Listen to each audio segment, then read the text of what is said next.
Well, hello, hello, hello. Pennsylvania. Back where it all began. At least as far as the surveys go. Oh, Pennsylvania. There at my heart. Such beauty and such corruption. The heart of it all, aren't you? This is a new series. Yeah, it's not really. It's a continuation of the whole journey, I guess. It goes like this. As you recall, I started doing the surveys. Started the Historical American Building Survey, which had Pennsylvania the most items. This is before I really knew how to access the data properly. And I really just kind of ran through the whole state with not knowing anything, really. Just going based on visuals, maybe a name, a title of the building. So at some point, I got to go back and revisit it all and redo that one. Because that was the only state I did that with. It was all reckless speculation. I realized the gaps that were on those surveys, and I thought that maybe those gaps would be filled by the Historic Register, National Register of Historic Places, to some extent. But alack and alas, Pennsylvania's were not available online. In fact, much of the East Coast, well, at least New York and Pennsylvania, where I looked heavily, was not available online. So I started with California instead. And on that series, or in that series, which, we're like 1% through all of these. I like to just start them all, and then, we'll get there one day. I'll be an old grandpa talking about Pennsylvania narrative, 5,000th property burned down this year. I'm keeping track. Look at the spreadsheet I mailed you all, And be a more concerted effort henceforth, if the stars align. But series here is filling in the gaps of that National Register of Historic Places in a way, because what happens is properties get submitted for inclusion. And oftentimes they're chosen for narrative. It's apparent. I mean, literally in the description or in the application, the historic narrative is the largest textual part of it. When doing those, however, I also came across, you come something across substantial buildings that are just not on the registry of historic places. Sometimes not at all. But sometimes they are couched within an area. And they just call this a historic district. I'm sure you're aware of it. I used to live in one. I mean, many people do. And so, wanting to circle back to Pennsylvania at some point, when things became online, I stumbled upon the availability of all of the districts in all the states in all of this country. So I can begin finally what I wanted to do, which is a virtual walking tour of the historic districts beginning in Pennsylvania. So here we go. Yeah, I gather now that it's better. Okay, all right, bro. You friggin' win. Yeah. You always gotta be right. You just always gotta be right about everything. Yeah, right. It's a little bit in my face, but whatever. We'll make it work. Can't use my regular mic. Portable AC's fucking in here humming away. Fucking up my vibe, dude. Pennsylvania was formed over a unique geologic feature, if you hadn't heard. There's a small area of the state comprised of just 7 counties, which sits atop where 95% of the nation's anthracite coal. Now, this fuel helped the nation to grow and prosper in the mid to late 19th century and into the 20th. It allowed for the modernization of America, producing in 1890 at least 16% of the nation's energy. Anthracite coal is often used as an industrial energy source, but with a little stove modification, it was also used as a domestic energy source. How about that? A domestic energy, my favorite. Now, this allowed a wide use rate in large metropolitan areas such as Philadelphia and New York. The anthracite industry formed beginning in the 1820s and blossomed around the turn of the century when the anthracite region was producing about 57 million tons of coal annually. This industry developed along with its means of transportation. So in 1820, you've got the canal systems that began to develop along with crisscrossing the state, allegedly. And while this was successful, it led to losses when barges carrying coal occasionally sank. However, railroads soon began to be implemented, and after the use of the railroads became common, coal shipment became easier, and advances in the technology of coal extraction produced a greater volume of anthracite. This industry flourished through World War I, never really recovered after the Depression of 1929. While there was a slight uptick in demand around World War II, shortly afterward the anthracite industry was forced to revolutionize from one that was heavily staffed to one that ran on few workers and more machines. The deep shaft mining that was common at the end of the 19th and beginning of the 20th century shifted to strip mining. Virtually all of the shaft mines of the region are no longer used. There are a few exceptions. There are some museums that provide tours into the mine shafts, an Anthracite Heritage Museum in Scranton and the number 9 Mine and Museum in Lansford. The development of Lansford happened largely because of the discovery of coal in the coolly named Panther Valley. This discovery was said to have been made by a man named Philip Ginder in 1791. Now, from this time forward, the region would see spurts and lulls of growth. Investors such as Erskine White and Josiah Hazard would see the potential usefulness of this type of coal and began to look for ways to efficiently get it to market. Originally, they had these wagon roads that were used to get the coal to the Lehigh River and Mount Chunk, which is now called Jim Thorpe. And from Mount Chunk, the coal was floated down the river in boats. As I said before, the boats were sometimes lost to the unpredictable river, and so the river should be improved and a canal was constructed. Oh, yes. To this effect, the Lehigh Navigation Company was formed. At the same time, the Lehigh Coal Company was formed to bring the coal to Mount Chunk, and after canal construction, the anthracite coal began to make its way to Philadelphia with more ease, and the use became more and more common. For example, you have, according to the records, 1820 365 tons of anthracite shipped to Philadelphia. 4 years later, 9,500 tons were shipped. In 1825, that number jumped to 28,000 tons. This time on, the combined Lehigh Coal and Navigation Companies looked for a way to more easily transport coal from the Panther Valley. Early development of railroads offered the company a solution. However, at the time, steam engines were not widely in use. So the operators of the company built a very innovative transportation system called the Mount Chunk Switchback, which was a gravity railroad. Using this railroad, constructed in 1827, the coal company was able to get coal from Summit Hill to Mount Chunk and from there to the metropolitan areas using the Lehigh Canal. To get the coal from the small towns of the valley, planes were designed that would haul cars of coal to Summit Hill, where it would be loaded onto the gravity railroad. The gravity railroad was used for many years and did not go out of use until 1872. Gravity railroad may be an unfamiliar concept. However, I pretty much guarantee that everyone listening has not only knows about gravity roads, but has been on one, maybe multiple times in a day. Because what the history won't tell you, that gravity railroads were repurposed, along with a bunch of other mining and industry, and used as entertainment and amusement. Because the gravity railroad is now today called a roller coaster. I've got a piece really interesting, I think, coming up about the repurposement of mining equipment as amusement park rides, which I think you'll find very compelling. But in the meantime, development continued here until 1872. And in that year, tunnel number 7 was pushed through the Locust Mountains, enabling the company to take coal out of the valley on a railroad north of town. The Lehigh Coal and Navigation Company moved their office from Summit Hill down to Lansford, where they built an office on Oak Street. In 1873, this building was eventually lost to fire in 1975, unshockingly. Ridge Street, because of the influence of the company, became a regional hub of activity. Having the coal company headquartered in Lansford helped spur the growth of the town. Combined with changes in mining techniques, and Lansford experienced a large period of growth from its incorporation to the beginning of the 20th century. More workers' homes were constructed, homes were required for the town's burgeoning business community. And Lansford is a borough that was incorporated from several smaller independent villages. These small coal towns joined to become Lansford in 1878, naming their town after men that wanted the small villages to pull together into a borough, which is exactly what they did, named Asa Lansford Foster. In 1880, the population was about 2,000 people. And a trolley system was laid, I guess, the terminology, that connected Tamaqua and Lansford. The trolley barn stood just to the south of the high school football field. Shock. Also, a repurposed bit of land. At the turn of the 20th century, times were still very good in Lansford. In 1904, the Century Throwing Company opened a mill, provided a place of work for some of the wives and daughters of the miners. Edgement Laws was built in 1913. The coal company now had a place to entertain visitors, as well as a well-to-do club for the company's bosses. They had tennis courts, provided food and living quarters to the company executives,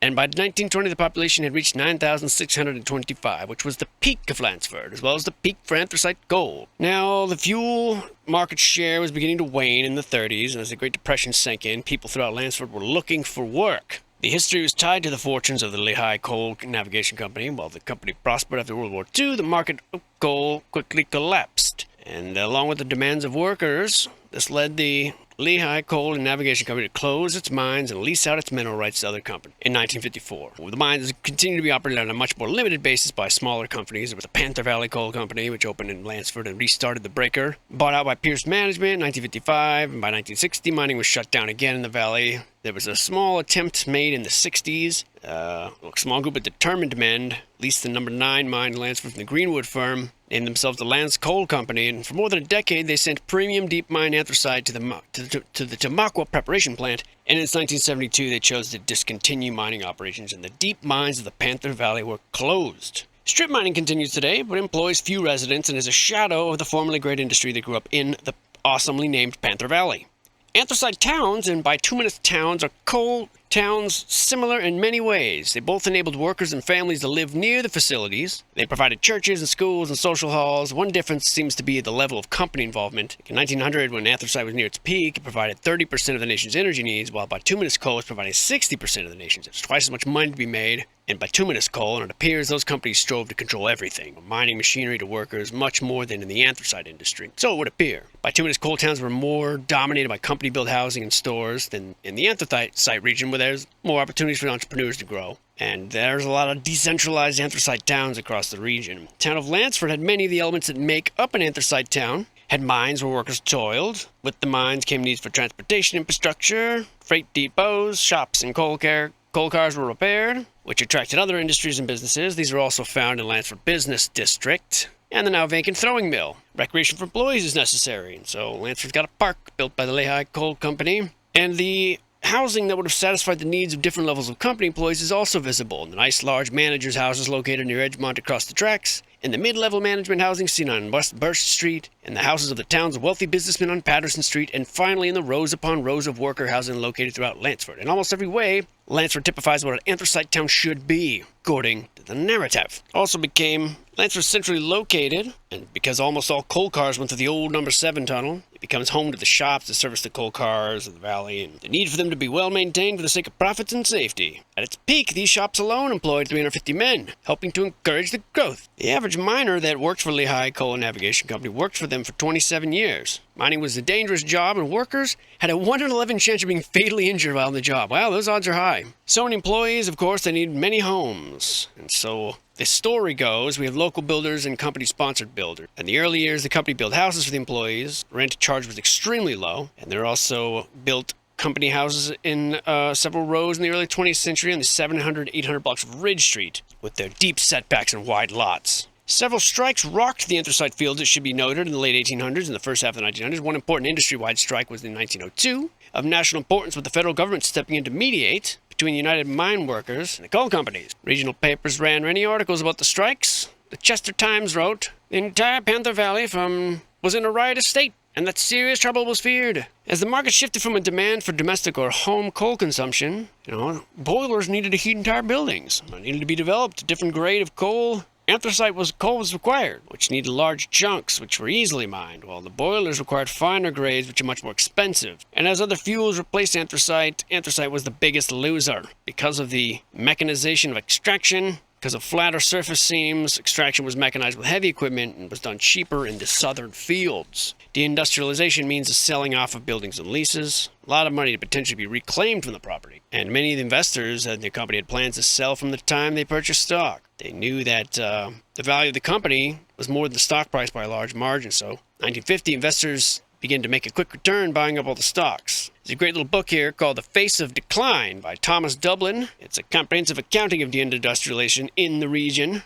And it mainly happened after World War II. So you have a more comprehensive history of Lansford District than you probably wanted. But there it is. Lansford, Pennsylvania, ladies and gentlemen. We'll take a little closer look at some of the properties. Some of the old world splendor, like this 1903 lantern. Looks very otherworldly, I'd say. This is that bank. I think we might have taken a jaunt past. I don't remember. It's the Dime Bank. And we'll go back through the neighborhood like in a virtual, real-time kind of thing to point out some of the things that you might have noticed. So this is the other side of that stone that was in the middle of the street. Yeah, names of the veterans. The photographer of this says, "Thanks for that bleepy new entryway you put over the old stuff." That's what that is. Sons of America Hall. I wondered when we saw that. I wonder if these are newer or older. They look newer.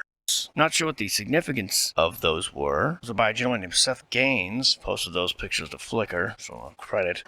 You see here, even in this old home, it looks like a brick and then block foundation, and then you got these little basement windows there. And you got a wooden house basically built on top of that. That's what it would appear to me. This is inside the old number 9 mine.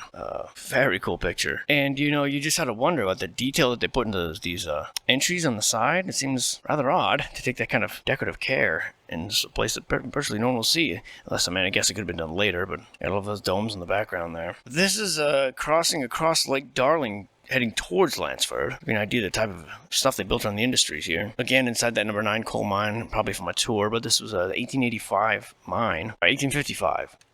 This was the hospital that they used at the time. Very, very cutting edge. What's left of the Lanford Canal, and I'm going to say that those blocks are cut very well for these times, for just a mere canal. This looks like it could be much older. Personally, I mean, maybe not. It's held up very nicely. Seems like it was built by some real master masons. The old Lehigh company here, I've heard so much about. There's that mine in the daytime. Look at that, an old shareholder's note. Go devil. I sure don't like the sound of that. Now, apparently this mine is still in operation. I'm not sure if they just mean just as a tour place, but it does seem like people working there. But it's the world's oldest continuing operated mine.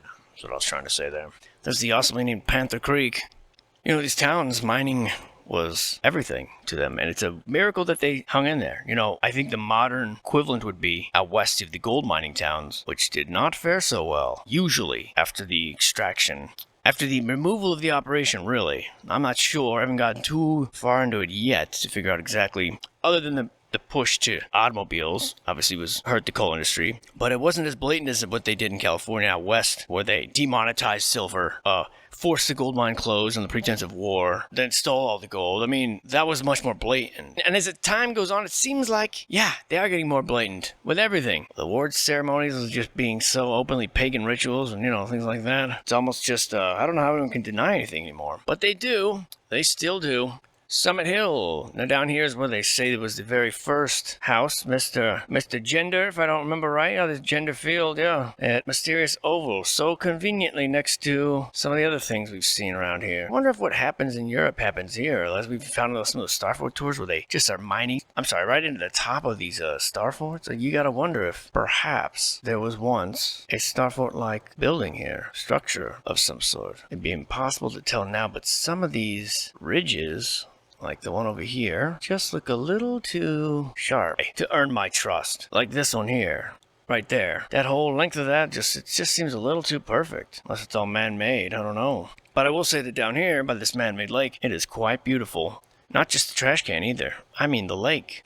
Pennsylvania, astounding beauty, really is. But boy, a dark place. Really dark place. But let's go back to the street here real quick before we move on. I want to go look at some of the properties that we saw that were interesting. And as everything, of course, you expect to see, you know, this sort of thing going on with the super appropriate and completely believable and understandably basement homes that were so old. Was that like a mini door? Was it for a hobbit? Everybody's gold. Mine more coal. I believe that to be true in this town. And it's a shame what they did to these industries. And, you know, of course, from my understanding, and the mining has a bad reputation for being environmentally destructive. Now, admittedly, this information comes from this. Wow, this is a bit revealing. Well, here goes. I'm a little dorky. You guys didn't know that. I'm a little dorky, okay? I listen to a podcast called the Northern Miners Podcast sometimes.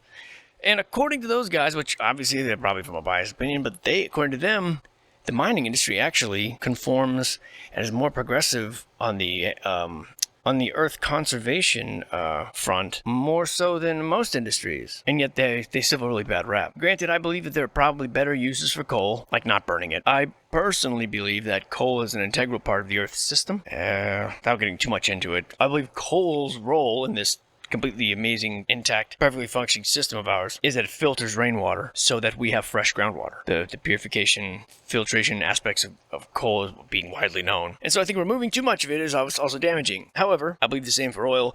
I believe the same for anything that is mass exploited. However, in this current economy, the world we live in now, it is necessary. And it doesn't mean that I am okay with the building up of certain industries, exploiting them, maxing them out, and causing people's lives to be dependent on this industry, and then pulling the rug out from under them. I think that that's far more devious, for the record. And that's my view on coal. And obviously, outsourcing it to other countries is, as you probably have figured out, completely counterproductive, considering that many countries do not follow the standards that we set and consider to be acceptable. So the whole thing's a scam.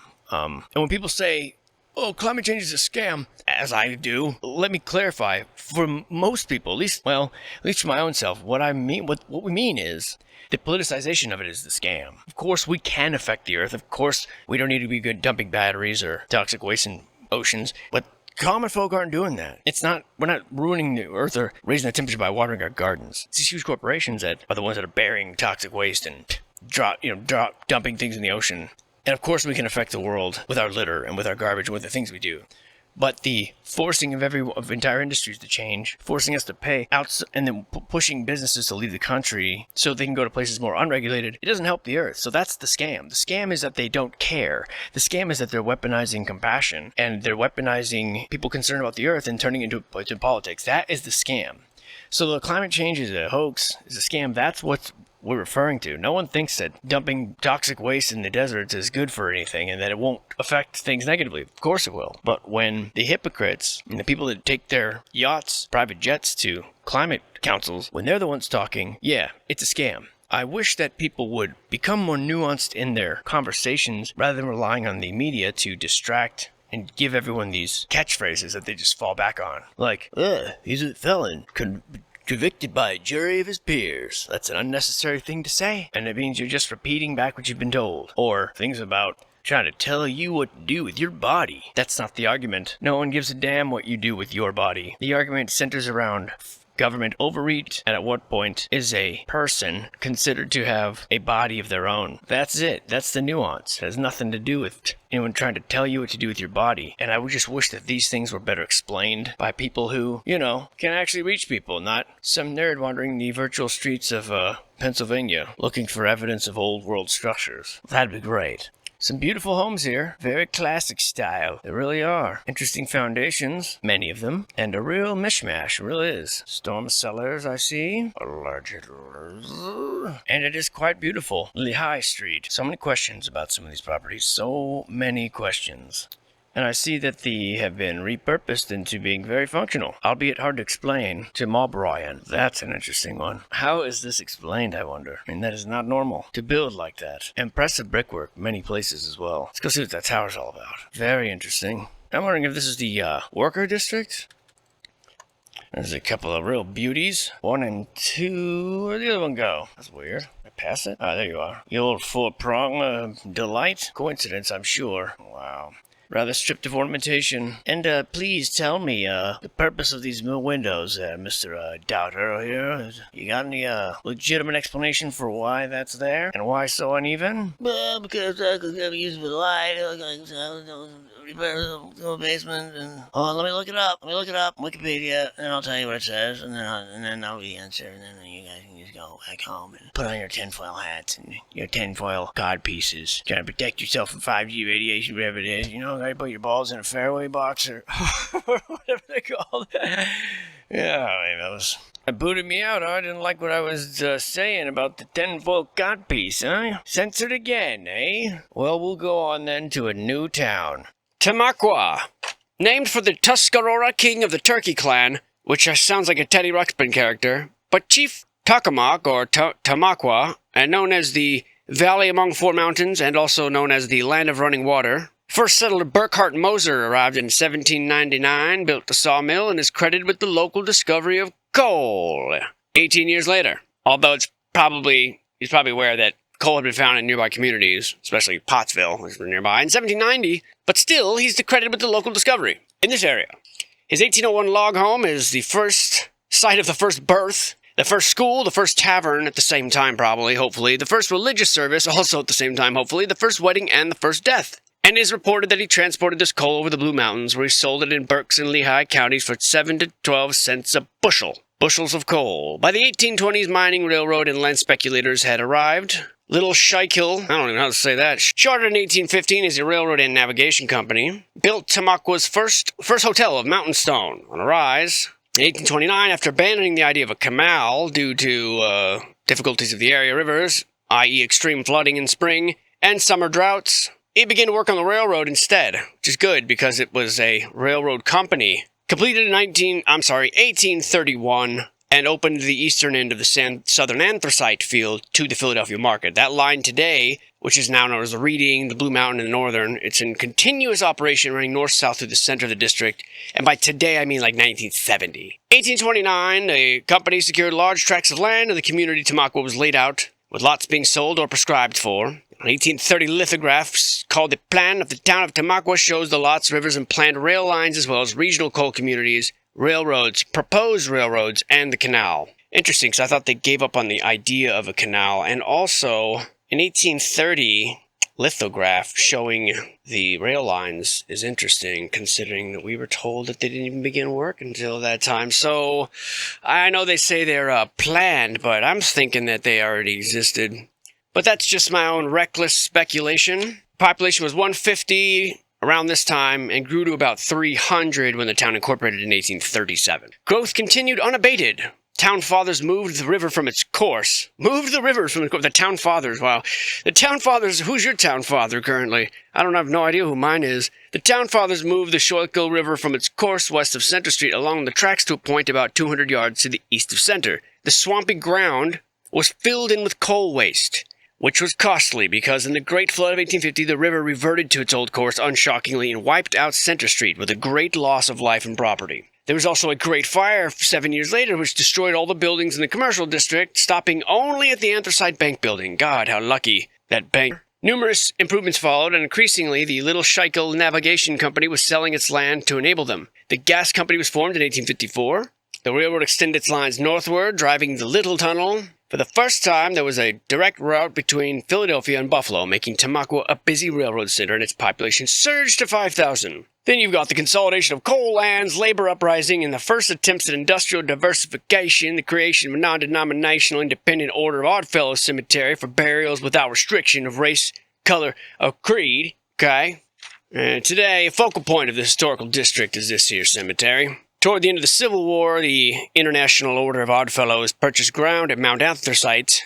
Post-189, Grand Army of the Republic was formed, erected the tall monument with the cemetery circle reserved for veteran burials only. The Philadelphia Reading Coal and Iron Company was created in 1870 and acquired all the lands west of the Little Schuylkill. The Lehigh Coal and Navigation Company owned all the land east. And price fluctuations, production quotas, working conditions in the mine brought much labor unrest. The panics of 1873 and 1877 brought a shutdown of all mines between Pottsville and Tamaqua, and the Great Strike of 1902 brought martial law to the area and a victory for the United Mine Workers Union. And still Tamaqua grew. And as events in Europe were leading to the First World War, Atlas Powder of Wilmington, Delaware came to the area, purchased the Potts Powder Company, which had served the blasting needs of the mines and would now employ hundreds. Following the stock market crash 29 years later, the number 11 Ron Colliery closed. The remaining mines were severely curtailed. The anthracite industry experienced a 14% drop in production, followed by a 20% drop in production the following year, this being 1932, and many mines were abandoned or closed. As we've read before, in other areas, the World War II was a brief industrial boom when coal mines and Atlas Powder were on double shifts, but the pattern growth of coal was replicated in town after town through the anthracite region, as we've learned earlier, typically after 1855 when the railroads arrived.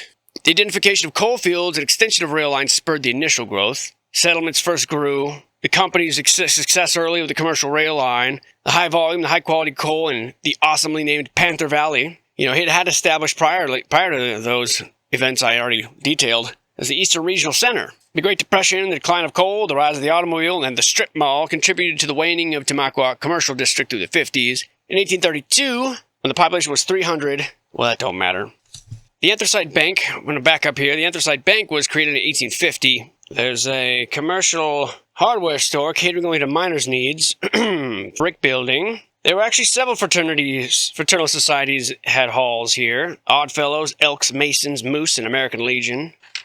Most of Tamaqua's commercial buildings continue, although upper stories are now more often residential or vacant. Many late 19th century commercial buildings have replaced earlier commercial buildings. The earliest ones are generally hotels, and Tamaqua boasts many intact survivors. Sonic Building, Moose Building, Elks Building. Now, Pottsville was actually the major city for the anthracite field and the center hub. The local elites were linked by business services and kinfolk in the smaller cities of the coal fields, and then forward to the railroad, banking, manufacturing firms of the nearby industrial cities. There was Shenandoah, Pottstown. All have declined in population. Industry developed around the mining industry. This was distinctly a mining town. Manufacturing interests just were mines and rail transportation. Now, there was iron manufacturing and foundries here. One was the Allen Machine Shops, which burned down twice. There was a planing mill, a furniture factory. By 1870, though, now the seeds for what followed were sown from 1857. We're going to back up here, prior to any murders, when Benjamin Brannan, editor of the Miners' Journal Pottsville, began ascribing local violence to Molly Maguires. Harkening back to a secret society of the same name that settled scores in Ireland, Molly Maguire's became a blanket term applied to perpetrators of criminal activity and civil unrest in the WBA's organization and the Long Strike. And Tamaqua played a central role in the climax of the episode where, following the Long Strike's failure, President Franklin B. Gowan, county district attorney, he led a series of prosecutions based on the testimony of Pinkerton agent James McParlin, who was undercover as James McKenna. He infiltrated the county lodges of the Ancient Order of Hibernians and alleged that this ancient order was a cover for the secret schemes of the Molly Maguires. Now, however, he's kind of assumed to be an agent provocateur.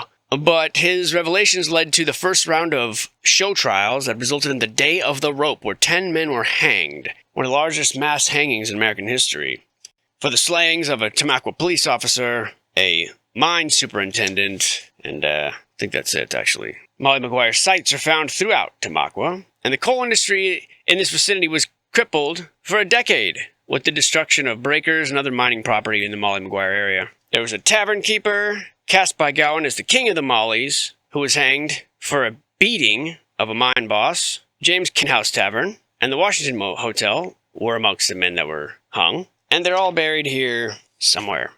And this story that I've just related to you is told via the wide variety of intact residential, industrial, commercial, and public resources that are all here. The Burkhard Moser House initiates the story of settlement. The narrative is all told here. The railroad line is the link to the market that initiated the anthracite economy. The hotel and residences mark the company push for a town centered on Dutch Hill, while the Greek Revival townhouses show the growth of the early town center. Then you have the early hotels, which document the continuing boom, the rare mine worker housing out on Cottage Avenue, and the companion mansions of Broad Street, contrasting the worlds of mogul and miner. Got the old Jerome's Roman Catholic Cemetery, where the other Molly Maguire figures are buried, and the Oddfellows Cemetery. We have commercial buildings that tell the tale of vibrant commerce through ornate commercial blocks. We have the Anthracite Bank, a benchmark of the growing commercial stature. And they're all here. There are banks, lodges, theaters, and hotels. We are told that stained, opalescent, jeweled, stenciled, and geometric art glass is widespread in this district, but we're not really told why, although several of them are by Tiffany, and no Schuylkill County community has the volume and variety of windows as the ones found here. We're told that it's changed little since its period of significance. Development's kind of been on the outskirts, leaving the core remarkably intact. And art glass is found in this significant concentration. First floor window transforms throughout the neighborhood. The United Stained Glass Workers Association was formed in 1893, and we're told that they released a catalog of stained glass designs, excerpted by builders' catalogs and hardware and lumber yards, and duplicated. Whether that's true is up to you. But there you have it, folks. Tamaqua, as far as the narrative goes. In case it was weird, Jimmy. Don't be a butt. I'm gonna say there was a lot of pictures that they gave us in that digital archive. What nice, but I'm still gonna do a little virtual walkthrough. First, we'll look at some modern pictures. I'm not sure what the hell that has to do with Tamaqua. Maybe it's a bear named Tamaqua too. I don't know. I like looking at these modern ones because every now and then you get an inside peek at some of these, some of the less savory photographs, I should say, taken by locals to get a real feel for it all. Wow, look at that guy. Weird class. A usual example of our submerged, odd, basement level events. How terrifying. Gotta be a better way, cleaner way of making steam than burning coal. I mean, there just has to be. Still, though, a very cool town. Being from the city, of course, this looks amazing to me. Just look at that street front, the tops of those buildings, the parts where we haven't been able to get our hands on. I mean, the whole thing. These towns just look so deliciously fun and ornamented. The whole place shaped kind of like a maple leaf, isn't it? Or vaguely like a star fort, actually. I mean, in some ways, you could actually argue, especially with the sharpness of these ridges, you almost could argue that this was once a star fort. Decimated by mines. Like I mentioned before, though, we've seen this in Europe where they just mine right on the tops of these things. It does make you wonder. This is obviously very speculative and not very definitive, but it does make you wonder. Why? Why the shapes? Why the shapes? There's some locals hooking us up with the real important pics. Great shot. Yeah, I'm clowning. Oh, the old Oddfellows Cemetery, yes. The one that was, didn't discriminate. Anyone could be, buried there, right? Well, anyone that was an Oddfellow. Well, why are the Oddfellows in the, cemetery business, I'd like to know? Like, what's it to them? Beautiful area. And this is not far at all from, where we just were. Well, I was going to do a third one, East Berlin, but I think with the sidetracks, and the deep history in coal. It ran a little longer than I was intending, so I'll pick it up next time, and I'll see you soon.